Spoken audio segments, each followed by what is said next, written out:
Woo, that one hurt.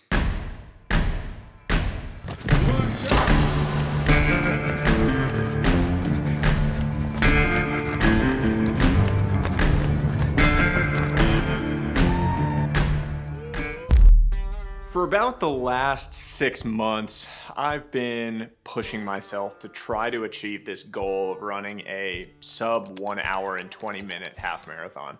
Don't ask me why, but I had it in my mind. Ever since I ran my marathon, which I ran in 2:57, I've had this goal in mind. In this video, you are going to see that attempt. A 1 hour and 20 minute half marathon is a 6:06 per mile average pace. I had that in mind from the get-go. Having it on my watch, I use a Coros, this is a Coros Vertix watch. I knew that I could just track that average pace. As long as I had a cushion to 6:06, I was gonna come in under that 1 hour and 20 minute threshold. Now, keep in mind, I chose this specific half marathon, the Cheshire Half Marathon, which is kind of a random race in the central part of Connecticut, because it was pitched as being very, very flat. I like a flat race for a number of reasons. The most obvious one, hills suck. And when you're running really fast and you're really tired and pushing yourself at high heart rates, hills can derail you. It also makes the pacing of the race much, much easier. You don't have to worry about slowing down, speeding up, where you need to rip it, where you need to pull it back. You can kind of just have an even pacing for the whole race. So I picked this specific race because it was supposed to be a really flat one. Now I knew that there was some slight elevation gain around miles 8, 9, and 10, but it looked on the elevation map of the race course like it was gonna be pretty easy, so I wasn't too worried about it. The strategy for this race was pretty simple. I was gonna go out at a 5:55 to 6 minute per mile pace, and basically try to hold that for the first 8 or so miles. Now, since I knew there was a little bit of hilliness between miles 8 and 10, I figured I would pull back off the accelerator and gas during that window, which would slow down my average pace a little bit, and I'd be able to finish the race with a nice cushion to that 120 goal. This was a bigger race than I expected, about 1,000 people here, tons of excitement at the starting line, tons of energy. We got 4 minutes to the start of the half marathon. Gun goes off and I come out hot. 5, 4, 3, 2, 1, go! All right, this is the half marathon start. Half marathon start, folks. One of the things that I really try to do at the beginning of a race is make sure that I don't get stuck behind people, because if I want to run my race, I want to make sure that I'm not having to bob and weave, especially at the beginning. So I go out hot, there's a group of a couple of people that really take off, it seems like they're probably going to win, and I end up settling into a nice pace, running that first mile around 5:45, which was a little bit too hot, but settling into a good pace here, where I felt pretty healthy. And felt like I could keep that up for a bit, especially during these flat miles. There were a couple hills in the early part of the race that were unexpected, but nothing too bad. That's my boy right here. Now, about through mile 6 or 7, I was running with this tiny little 12-year-old kid who was clearly something of a running prodigy. I mean, he was ripping 550, 555 miles and making it look pretty easy. The craziest part was he was wearing like basketball shorts and a t-shirt and definitely didn't have a pair of like super shoe running shoes on. So this kid is going to be something special, I have a feeling. He ended up finishing in 10th or so, I believe, and ran a really nice race.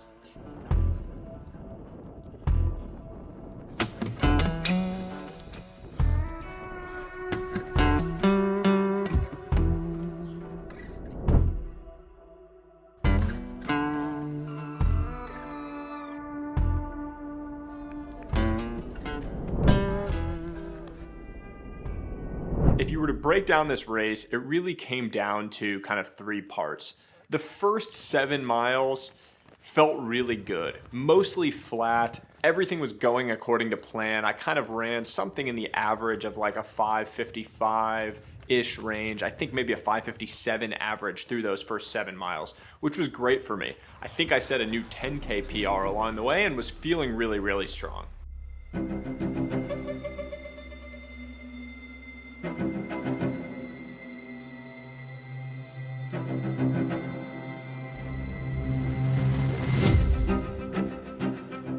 Everything changed when we came into mile 8. Right around mile 8, the course goes from being flat and on this beautiful paved trail to being an absolute hilly mess. And it caught me off guard. I knew there was going to be some slight elevation and some slight hills, but the extent of these hills was much worse than I thought. And to compound the problem at this point, it was also in these open fields that I don't know that we're going to be able to capture in the context of this video because we didn't have footage of them. But miles 9 and 10 in particular were in these open fields where there was just a ton of wind in your face up these hills, and it was just straight miserable.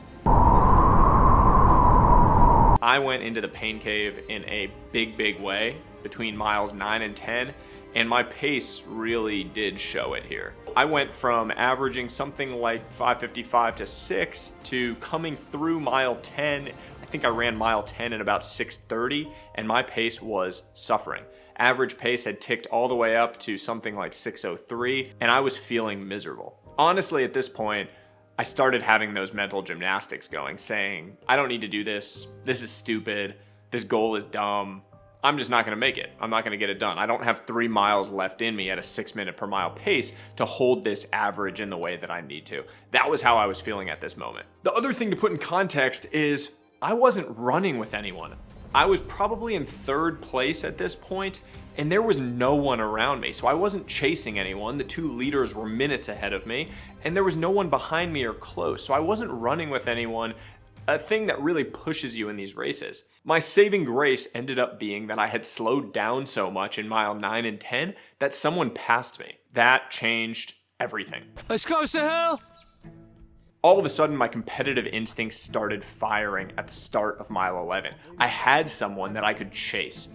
We got into a little bit of a flat section, and I just decided, let me just try to hang on to this guy. He looks like he's strong. Let me see if I can just keep him in my sights. And if I do that, I'll feel good about it.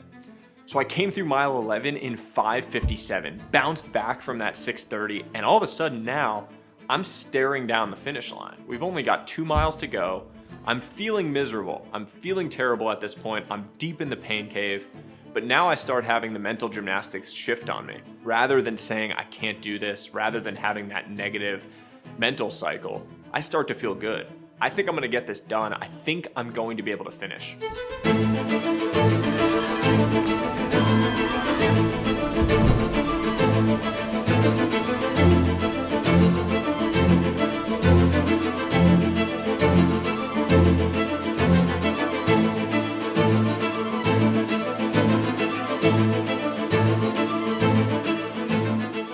I come into the final mile and my average pace on my watch is 6:02. I start thinking, I'm good. I've got a nice cushion to this. As I said earlier, 6:06 is the average pace that you need to run 120 on the dot. So at 6:02, I'm thinking, I'm gonna come in the low 119s. I've got a great cushion here.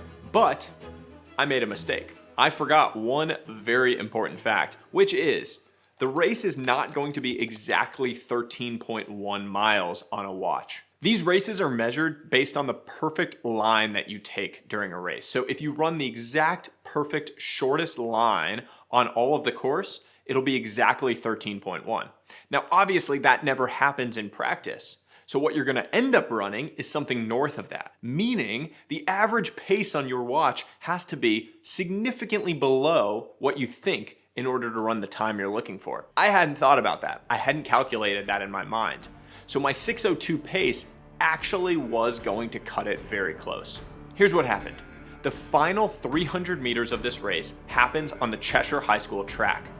I come around the corner to the track thinking, I'm at a 6:02 pace. I've got plenty of cushion. I'm not worried about my time. As I got onto the track and I start rounding into the final 200 meters, I look up at the clock. And what do I see? 1:19:15. All of a sudden, the panic meter starts going off in my head. I have 200 meters to go, and I have about 40 seconds to run that to stay under my goal time, which at this point in the race is sort of an all-out 200 for me. So I go into dark mode and turn on the jets, or whatever is left of the jets in my legs. I'm straining. I'm coming into the final 100 meters, the final 50 meters, and I can see the clock ticking. It's at 1950, 1:19:51, 1:19:52, and I'm straining and pushing as hard as I possibly can because I am not willing to finish this race in 1:20:01. All that pain and suffering, all of that, I see it, and I realize that if I come in 1 second over my goal time, I am going to be pissed. So I strain, I give it everything I have, and as I cross that finish line and hit my watch to shut it off, I collapse. I look at my watch as soon as my eyes open back up, and what do I see? 1:19:59 as my final time. I had 1:19:59 on mine. All right. 1 second underneath my goal time. All of that pain, effort, and suffering, and I did it. I got it done. Grinded through the mental gymnastics of mile 9 and 10, feeling like there was no way, feeling like this was stupid. Felt the boost that I got from having the competitive fire come back when that person passed me in mile 11, and grinded through the panic of that final 200 meters and realizing that I didn't have the cushion that I thought I had. But we got it done. Yes. I gave it everything I had there. I hit my goal, a 1:19:59 half marathon. All of that effort, all of that training, god damn, does that feel good. I feel great. I'm gassed and I'm hurt. I got 1:19:59, 1 second under. Oh, I gotta cool off. I left it all out there, man. I had to push really hard at the end. You saw me. I mean, that was it. I had nothing left. Pretty sore. Tibs are sore on the front, but dude, winners win, baby. Winners win. We got the job done. 1:19:59, new PR. Minute 41 second PR, baby. Left it all out there. Whew. That is painful. Oh man. Oh man. Yeah, I'm hurting, bro. What? No, I'm good on that. 12 and under male. I do not want to run that course again. Thank you, boys. Of course, guys. Good to be here. Today. A few takeaways and lessons for you as you go about your next race. Number 1, don't trust that the pace you see on your watch is going to be exactly correct relative to the pace that you know you need to run to hit your goal time. In all likelihood, the race you run is going to be longer than what the official distance is of one of these races. So if you're running a half marathon, assume that it's going to be 13.2 miles rather than 13.1. If you're running a full marathon, assume it's going to be 26.3 or even 26.4 rather than 26.2. Use those numbers to figure out what your pace will need to be on your watch to stay under your goal time. That'll make sure that you don't make the mistake that I made during this race. And the next tip, make sure you prepare as you are going to race. What I mean by that, don't change up the gels during the course of the race versus what you've done in practice. Don't change up your hydration during the race versus what you've done in practice. You want the race to feel like a really, really hard workout, but you don't want all those variables to shift when it comes to race day. Don't try anything new. Make sure you've practiced as you are going to actually race. And finally, lesson number 3, don't go out too hot and then blow up.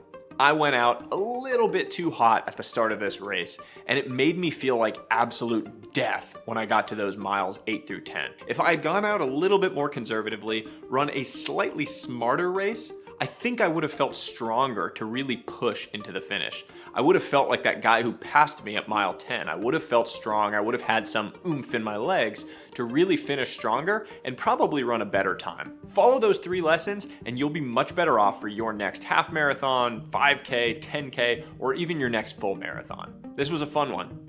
As much as I had to suffer to do it, it feels incredible to accomplish that big goal that you have for yourself. Stay tuned to the channel for more videos on my hybrid training, both my lifting and my running, as I continue out into this marathon season this fall. If you enjoyed this, you'll definitely enjoy some of the other videos on the channel, which you can find here. And as always, until next time, everybody, stay curious.